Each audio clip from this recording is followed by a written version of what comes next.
Hi, everyone. Welcome to the Unscaled Travel Show. I'm Jeremy Long, the Full Metal Traveler. So happy that you decided to join us. You have a lot of options out there, but you chose us, and we're so excited. I'm crying, weepy. My co-explorer, as always, Amy Long. Hi. We have a really fun show for you today. We're going to talk about one of our favorite cities that we've visited on our international travels, and that's Osaka, Japan. Osaka. Oh, Osaka, Japan. We had this great trip to Japan within the last couple of years, and we got to visit Tokyo and Osaka, Kyoto. We hit a lot of the major cities in Japan, but Osaka kind of stands out to us. Yeah. We had so much fun there. There's so much to do there, and we wanted to kind of pass some of our recommendations, some of our stories on to all of you. But, you just mentioned you really loved Osaka. What about it did you love? I did. I mean, we started in Tokyo and then we moved to Osaka. And it's still a very large city. Yeah. But it did not feel as large and congested as Tokyo did. It felt a little more maybe laid back and not so much hustle and bustle. So, to me, Tokyo is more like New York City and Osaka is more like Chicago. It's still a big city. There's still a lot going on, but it's just a little bit calmer. Yeah. But I loved it. I mean, we only spent a few days there, but to me, those were the best days of the trip. Yeah, it definitely different energy, different vibes from each city. And I think you hit the nail on the head there. I mean, Tokyo definitely has this New York kind of feel, and Osaka has, if you want to call it Chicago, that's fine. I mean, name a different city, but just has a little bit less frantic energy. Yeah, less hustle and bustle kind of feel. You get a dime every time you say that. Hustle and bustle. Oh, yeah. There you go. So, looking deeper at Osaka, and really there is so much to do. We'll try to get to some of the things that we hit so we can, hopefully help you plan your next trip. But just looking at it in general. Now, Osaka it's very old. It's a very old city. It goes back thousands of years. Won't bore you with all that history, but to their native peoples and everything. And the name Osaka actually means large hill or large slope. And it actually wasn't the original name of this city, but somewhere around 1490 something, that's when the name Osaka first appears. Before that, it was actually called Naniwa. Naniwa. Okay. Why they changed it, why they decided to give the name over, I don't know. It's like Constantinople and Istanbul, right? I don't know. It just, the people there decided, we're going to have a fresh, I guess they had a PR campaign. They had a fresh thing for tourism. I don't know. But Osaka's just more fun to say. Although, Naniwa. That's pretty fun to say too. And I know I'm not saying it right. You're making me choke here. So currently, though, it's the third largest city in Japan, 2.7 million people. But like you said, it doesn't feel like, maybe because it's so spread out, or maybe it's because it's a very well-designed city, it doesn't feel at times like people are on top of you. Yeah. Unless you are in one of these districts that we're going to talk about in a little bit, where there's a lot of people because it's a very popular place. Yeah. And then you can kind of feel like, okay, yeah, there's a lot of people all jam-packed into this little area. So overall, Osaka is a large economic hub for Japan. It is one of their major financial centers. You're going to find huge international companies with headquarters there, like Panasonic, Sharp. A lot of our imports here in the United States, as far as electronics, mainly find their roots in Osaka. And it's recognized as one of the most multicultural and cosmopolitan cities in Japan.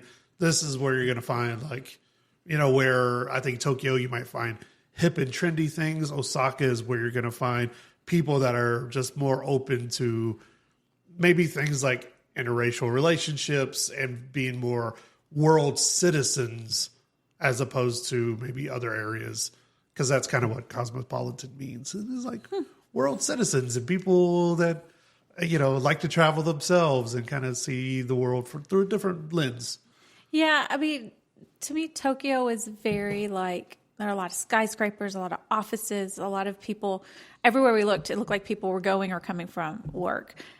Osaka felt a lot more like people were just enjoying being in the city. It just had this very different feel to it. It did feel less like corporate in a way, even though, I mean, as you just said, giant companies are like they call Osaka home, but it just had a much more like casual feel. Yeah, it really did. And it's one of these cities. The thing I liked about it is that, yes, the public transportation is very good. The trains run pretty much on time, but it's also kind of this like a really walkable city. Yeah. We walked quite a bit, but we did also take the metro. Yeah, we took the metro, and they have the underground metro, and they also have trains, and even they do have Uber. Let me set the scope for you here. They do have Uber, but it's all to call taxis. So it's like Uber taxis. It's just going through the app and everything, which is very reliable, which is a very affordable way to get around town. Yeah. If that is your chosen method. It was a few bucks here and there to go pretty lengthy distances. Yeah. But, I mean, they do have certain surge prices at different times. But for the most part, getting around Osaka and the surrounding neighborhoods and little cities that are kind of all conglomerated around this in the Metroplex, I guess, is really easy. It was. I mean, there were a few days that we were doing day trips out of Osaka, which we'll talk about that in a minute, but it was going to take us a while to get there via metro. So we did just do the Uber taxi and got to the bullet train station much faster than taking the metro. But you certainly could take the metro to the bullet train, one of the bigger bullet train stations, if you wanted to do purely public transportation. People may be wondering, what are the best times? What are the best seasons to visit? Seasonally, fall and spring, because the summers there are hot and it's very humid. Yes. We went in June. We found that out. I don't know why I didn't realize it was going to be so humid. Japan is an island, but we went in June, and I can say, growing up on the Gulf Coast of the United States, I felt like I was back home in Japan. It was just hot and muggy and slightly uncomfortable the entire time. We're not used to it. We live in the desert now, so it took some adjustment. I'm glad I overpacked because I think I wore everything. Yes. I mean, we even did laundry. We did laundry. In Osaka. And it's like I brought all these nice pants. I thought I was going to try to be nice and trendy and upscale. No, I wore shorts. And I was like, I don't know if they frown upon this or not, but I'm wearing shorts because I was sweating through everything. And let's just talk about the laundry situation. They don't really do clothes dryers. So they have washing machines, but there weren't a lot of dryers. The hotel we were in did have a dryer, but it only held 3 shirts. And we had that dryer going for 2.5 hours, and it didn't even dry our 3 shirts. So we ended up taking all of our wet laundry back up to our hotel room, and it was laid out on every surface possible, and we had hair dryers drying our clothes in the hotel room. I think they're meant for smaller loads, and we stuffed as much as we could because you're paying for it or whatever. But there were all kinds of people lined up behind us, so they were just like, "What's going on here?" We did. We had laundry everywhere in our room, kids' rooms, everywhere. I'm just saying that you just want to plan ahead for your travels. Off peak is December to February when it's wintertime there. But when we went in summertime, also it's very hot. But it's also monsoon and typhoon season. We got a lot of rain. A lot of rain. When we showed up, it is what it is. We had fun. I'm thankful for the cloud cover, though, because it kept it a little bit cooler. We're talking Osaka, Japan. Stay right here. There you go. The Unscaled Travel Show.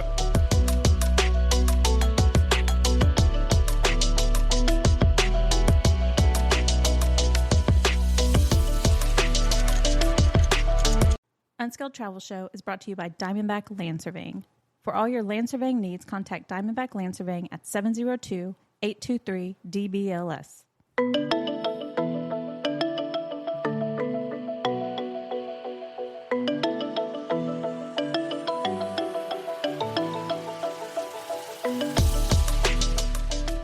Hi, everyone. Welcome back to the Unscaled Travel Show. I'm Jeremy Long, the Full Metal Traveler. As always, you can find us online, fullmetaltraveler.com. We're coming to you from the Diamondback Land Surveying Studios in beautiful Las Vegas, Nevada. I'm here with my co-explorer, Amy Long. Hi. We're chatting about Osaka, Japan. We're giving you a little facts and history, but now we're going to, share with you our knowledge on where to eat, what to go see and do, what's popular, and, let you make your own judgments. This is a warning. I will name these restaurants that we went to and we ate at, and I'll maybe even spell them out for you. I cannot do a disservice and try to name the streets that these are on, because that ain't happening. I mean, the one I just pointed out to you, I think it probably had 30 letters in it, and most of them were N's.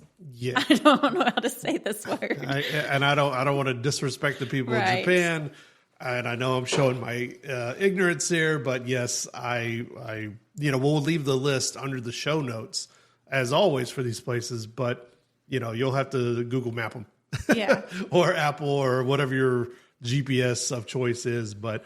We going around Osaka, I mean, we hit some pretty varied places, and there were a few places we wanted to hit that when we went, they were still just opening from their COVID lockdown. Yeah. So a lot of places, both shopping and eateries and places like this, still had, I think, their old hours, like before the coronavirus did its thing.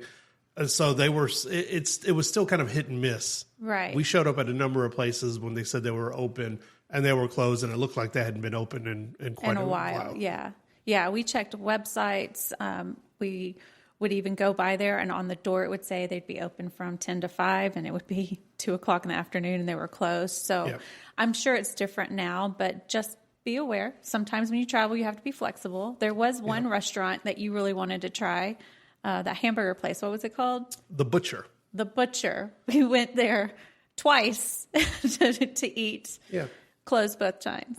We were just, craving an American style hamburger, and they had other options. I think steak and things like that, or barbecue. They said they offered barbecue and things. We went there at least twice, and they were closed each time. So, and we did our due diligence, and you just kind of have to roll with it, because there's tons of great places to eat. But you know how like when your heart gets set on something, like, oh, I'm going to have a hamburger, and it just isn't happening. It's just not in the cards. Yeah, it was a little bit like that. But for reference, we did stay at the Fairfield Marriott right in the middle of Osaka, or pretty close to the center. Namba, I think, is the neighborhood. Namba? Fairfield Namba Marriott there. So you can look that up for reference to where we were and kind of see where we were, which puts us within walking distance of the very popular Dotonbori.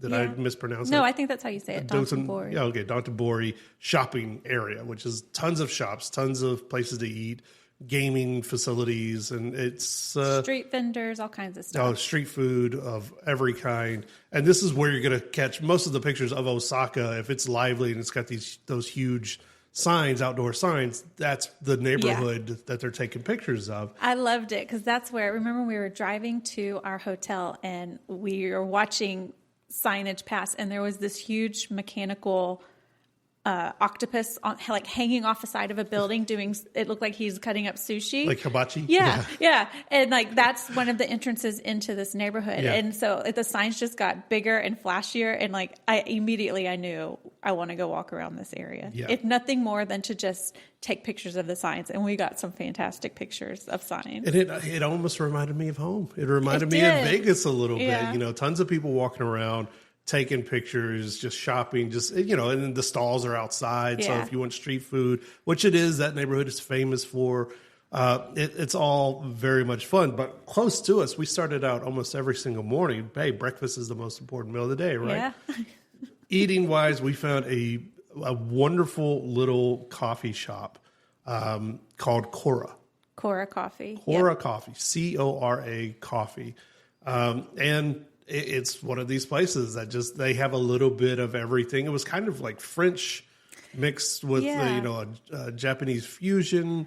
You could get cappuccinos and croissants, but also like more traditional Japanese fare for breakfast. And to make it easy for those of us who do not speak Japanese, they had menus where you could just point to it, and it was like option A, and it was a coffee and a croissant, or option B, and a couple of different things. Because when we walked in the first day, I don't think anyone in there really spoke English well, so they just gave us that menu and pointed for us to point.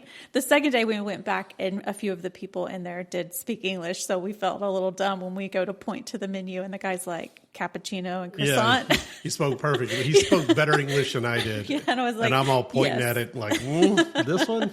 And he just kind of rolled his eyes. But I mean, it's how you deal with tourists, right? I mean, but everyone there was very friendly. Very friendly. You just know they've gone through the works before with tourists stopping in. And it's a lovely little place to start. And that's why almost every single morning we were in Osaka, we started right there. Great coffee, started our day off right. And it's also within walking distance of, like you said earlier, the metro stations, whether you're going underground or taking the trains. Yeah.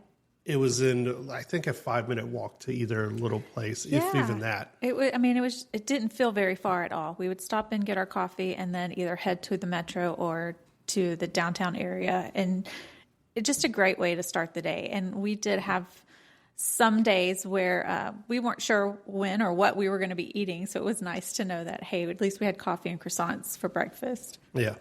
And like you said, so going back to the Downton-bori, right? It's within walking distance, maybe a 10-minute walk. Yeah, yeah. And that's where you're going to find like the famous Glico sign. From like the 1930s, right? It goes back to like the 1930s, 1940s. I mean, it's a very old, famous sign. And it reminded me so much of home that I was just like, but you're still standing in awe because they go out. You mentioned the octopus one, but there were all kinds of signs with different characters like coming out of buildings, on top of buildings. It was so neat. You spend more time taking pictures of signs. It almost felt like amusement park-ish. Yeah. Yeah. It was just really neat. I mean, so many photos. So many. And that's where we first tried dango. Yes. Dango, which is like a dumpling. It's almost like a sweet dumpling. Yes. It's like a boiled dough, or I guess a fried dough, but it's not like a donut where it's cooked all the way. It's still a little bit chewy in the middle, but our son is the one who told us he wanted to try this. So you are not a fan of eating from street vendors, but we came across one and we're like, okay, we're going to try it. And this particular version was in kind of a sweet sauce, but you get 3 little dumplings on a skewer. So we got 2 skewers so we could all share them. It was good. We did try it in a different place, and it didn't have that same sweet sauce on it. So a little bit different flavor, but I guess, they do different variations on the same thing. They do. Hey, we tried it. And, you go on these trips to try things. Yeah. Not everything works for everyone. I did not try the octopus on a stick. That was at so many street vendors. So many. It's Unscaled Travel Show. Be right back.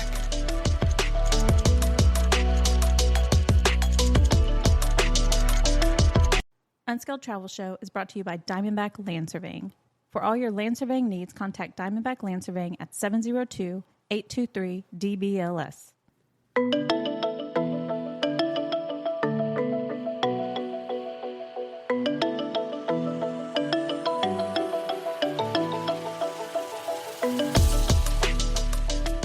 Hi, everyone. Welcome back to the Unscaled Travel Show. I'm Jeremy Long, the Full Metal Traveler. We're coming to you from the Diamondback Land Surveying Studios in beautiful Las Vegas, Nevada. We're talking about Osaka, Japan, some of our favorite places to eat and play and all kinds of things. I'm here with my co-explorer, Amy Long. Hi. We were talking about the Dotonbori shopping entertainment district. Yeah. That's very, very popular in Osaka, and there's a good reason why. It has a little bit of everything for everyone. Great places to eat, whether you want traditional places to step inside like a restaurant and have some ramen, which is very popular there. Good reason, because it's all incredible. Or gaming establishments like Round One Games, which has bowling and like what are those little games? Crane games. Yeah, they crane had games. arcade games. I mean, All kinds. this building was like 5 stories, and every level was a different type of game. Yeah, that was a lot of fun. The round 1 games and little shopping areas like Sanrio, which has a lot of Hello Kitty. It is the maker of Hello Kitty and all her friends. So, of course, our daughter wanted to step in and buy a few things. So we went to multiple Sanrio stores in Japan. We mentioned trying dango, the dumpling, street food there.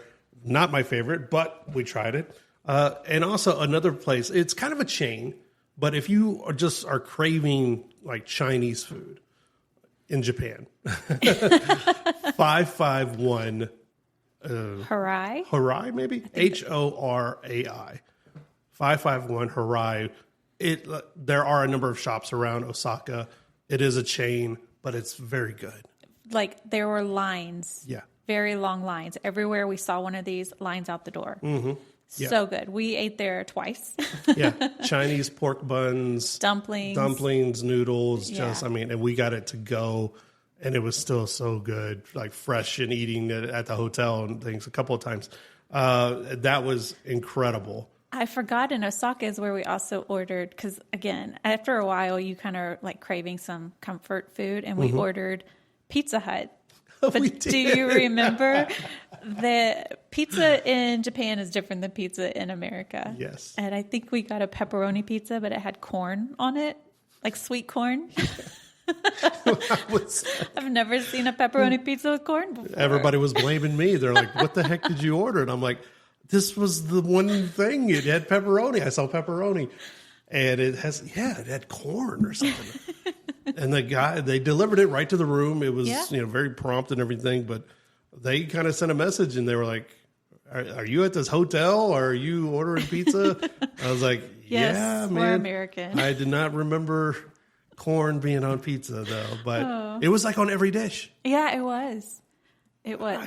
There was corn on a lot of things. Corn and eggs. They put eggs in everything, remember? Yeah, eggs and like a boiled egg and everything. Yeah, I think we got one with the side of the pizza. And that was after we did the laundry. We had laundry hanging everywhere. Yes. So when I opened the door, the guy just kind of looked around our room and looked at me and was just like, he just kind of shook his head like, I'm not even going to ask what's happening in this room. This is why people don't like Americans. we looked like trailer trash. But you know what was so incredible? The macarons that we got down there. Yeah. What was that place called? What was that place called? It was called like... Over macarons. Over macarons. They were so good. Yeah. They were right across from the Sanrio place. So while our daughter was shopping, we went and bought a box of these macarons. Yeah, we got like 6 of them. There was like creme brulee and... Yeah, gourmet ones. Yeah, gourmet macarons. And we have pictures of them. They were beautiful and delicious. I almost felt bad for eating them. I know. But hey, that's what they were made for. So we ate them. So then later, after we left the Dantabori area, we also went to Osaka Castle, which is tons of fun if you like history. Most of the castle is like a museum dedicated to it. You're going to hear a lot of history, tons of fun, lots of people. But they do have shops outside of the castle where you can also do some shopping and eating. And this is where our famous octopus encounter happened for all of us. Yeah. What was the name of that restaurant?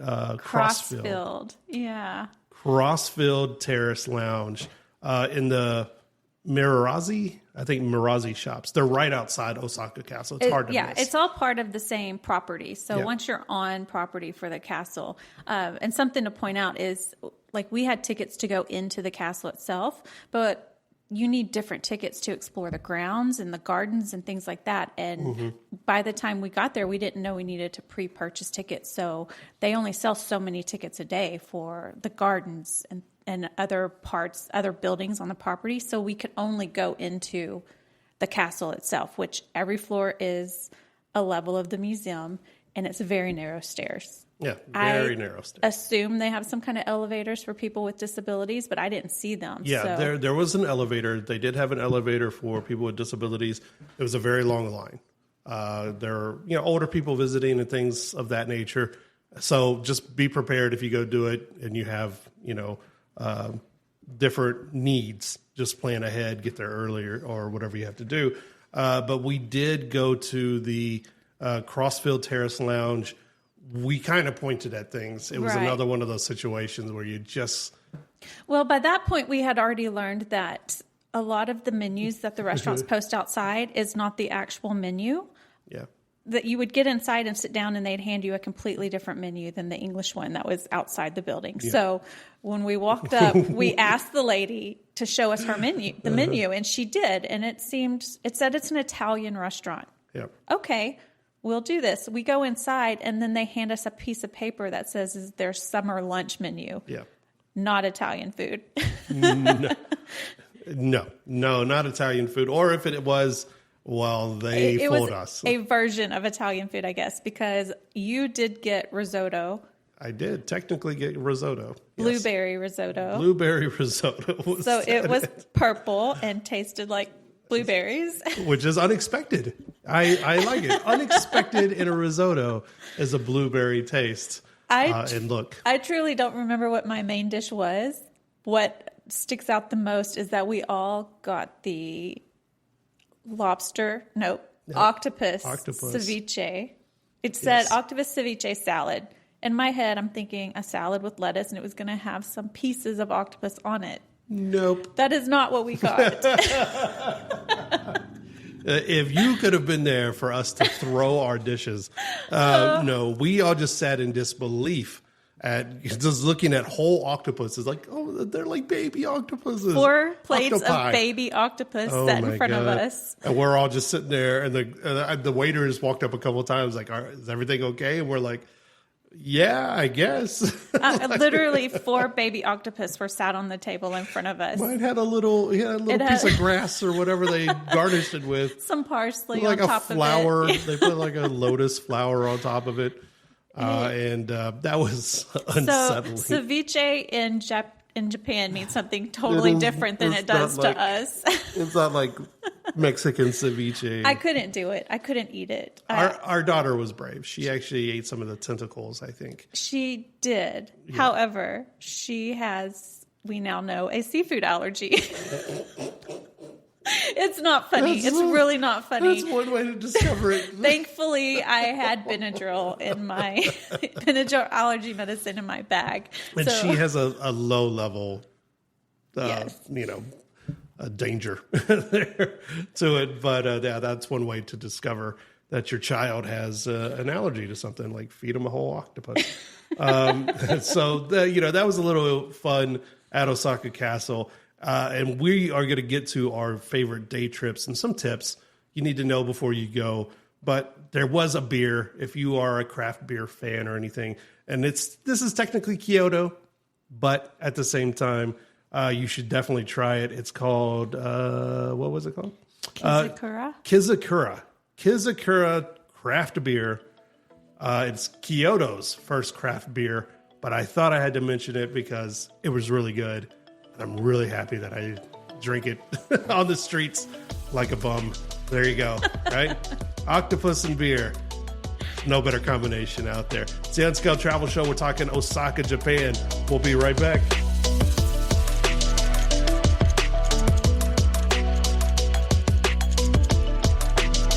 Unscaled Travel Show is brought to you by Diamondback Land Surveying. For all your land surveying needs, contact Diamondback Land Surveying at 702-823-DBLS.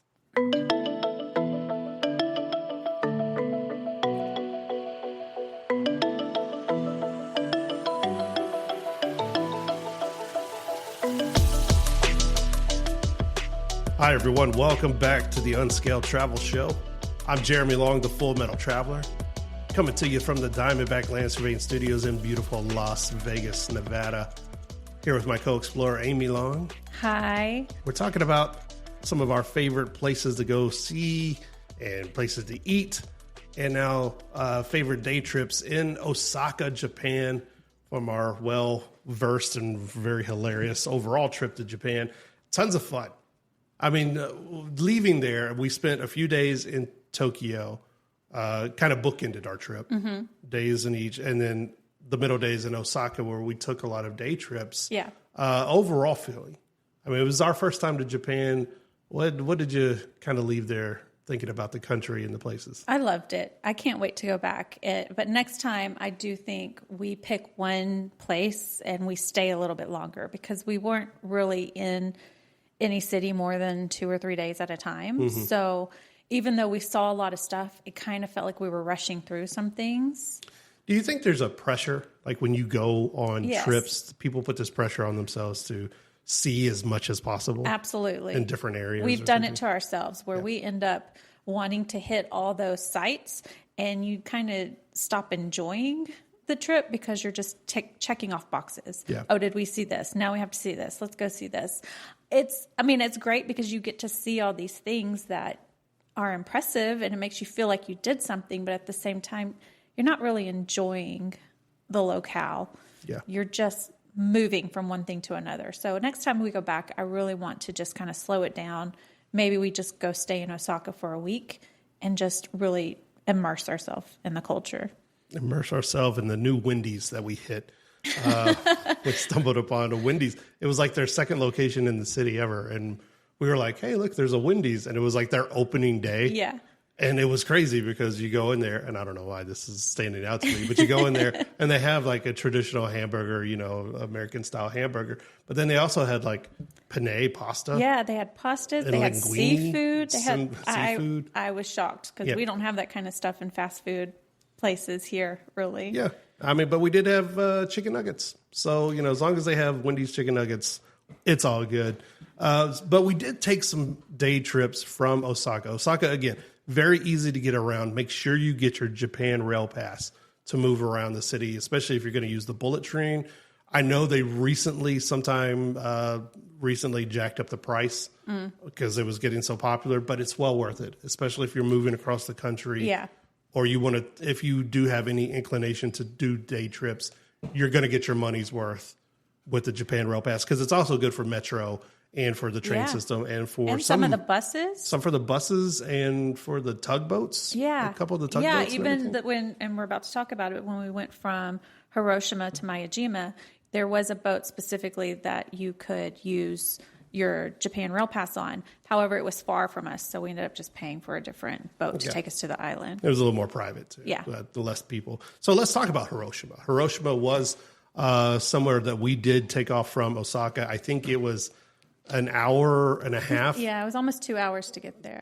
On the bullet train from Osaka to Hiroshima. We stumbled upon a really fun flower festival. We did. Everyone was out. I think it was like the Flower Peace Festival or something.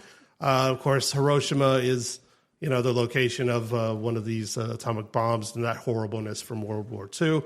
So there's a lot of statues and different monuments dedicated to that. In the Peace Park. Yep. Yeah, in the Peace Park. You would think it'd be like a sad city or something like that, because that's what you hear about it. But you go there, and it's actually this lively, wonderful community that is, the city, not community. It's this beautiful city with all of this cultural significance and tons of things to go see and do. And we were only there for a few hours. We got maybe half a day, a little over half a day there. But we did take the boat, the water taxi. The water taxi. A water taxi over to Miyajima because we wanted to see the Otori Gate, which you've probably seen photos of this famous gate. But it is and gate is kind of the word used for sort of the monument, but it's the one that sits, it looks like it's in the water. So when high tide comes in, it covers the ground, and it looks like this gate's just sitting out in the water. So we took the water taxi over there. That is where we decided we were not going to stand in a very super long line to get the perfect photo of the gate, but we got a great photo over from the side. Yeah. If you would choose to pay, you have to pay money because it's in this in the shrine. Yeah, in a monastery type shrine area. But there's tons of great photos you can have without paying, or if you don't want to waste time just standing in a line to get an Instagram photo or whatever. And then I would use that time to go explore the cities around. Yeah. In Miyajima. And all the temples and everything that kind of surround us. They're so beautiful. We walked in 3 different ones just in that little area, and then they had this nice little shopping area. But that was one, and you know how I feel about animals. That was one of the places in Japan that has sacred deer, and they are just roaming free, and they will come up to you, and they want to be fed. They are aggressive sacred deer. And the sacred deer on this particular island, these like ice cream. So they were taking ice cream out of some of the little children's hands. It was funny, but they get a little bit like kind of rough. You have to kind of like keep your food hidden, but they will smell it. Did you see the old lady take off her flip-flop? I did not. How did you miss that? I didn't see that. One came up and she was holding ice cream and she looked away and it like bit half of her ice cream and she took off her flip flop and was like, oh my gosh. I don't think she ever made contact with it, but she was shooing it away. The deer are very aggressive when it comes to ice cream. Right. If you don't have ice cream on you, they kind of leave you alone. There. There. But a different day trip we took from Osaka, and this is probably one of my favorite things we did in Japan, is we went to Nara Park. Nara Park, yes. Which is where the Great Buddha Hall is, and that's the giant bronze statue of Buddha is. But in the park around it, also sacred deer. These deer like biscuits that you can buy from people there, and they will chase you. They will chase you. They've followed people all over the park. You take off running, they will chase you. And like Liam Neeson, they will find you and make you pay for whatever you did. And we saw the first one or two, and we were like taking all these pictures. And then we realized, because we didn't know how many deer. So we're like, oh, here's one or two. They bow to you. They bow because they know that's the custom. And they think, I bow, I'm getting a cookie. So we take pictures of the first one or two thinking, oh, well, there's probably just a couple. No, we walk around this little corner, hundreds of deer bowing to people, chasing people, trying to get cookies out of people's hands. It was pandalirium. I'll tell you what, there were kids shouting and crying. If you're an adult and you don't have cookies, don't worry, they won't mess with you.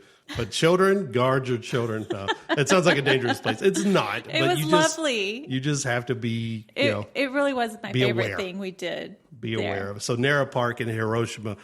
We also took, 5 minutes on a bullet train, and you get to Kyoto, which is north. Kyoto, of course, probably outside of Tokyo, probably the most famous Japanese city outside of Tokyo, where you're going to find the legendary Monkey Park that's on a hill, very tall hill that you have to climb, the Kyoto Aquarium, and, of course, the famous geisha neighborhood of Gion that they are cracking down on because tourists just can't get it together and not bother these people. So they are really cracking down on fines if you're approaching people's private homes or even streets that you're not allowed to go down, or if you're harassing the geisha for pictures or video, they will slap you with a citation. Yeah, I mean, that main street that we were only there for maybe 15-ish minutes because there were so many people.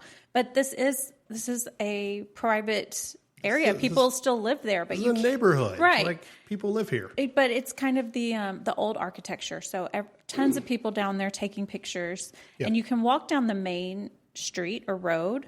No vehicles, but you can walk down the main road. But every street that intersects it, there are signs saying, if you don't live there, you cannot walk down the street. They do not want you taking pictures, even from the main road down. These are private homes. Yeah.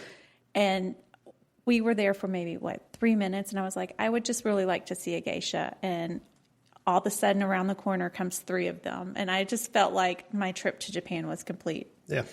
And you watched them, and, and we did that inside. And they were very nice.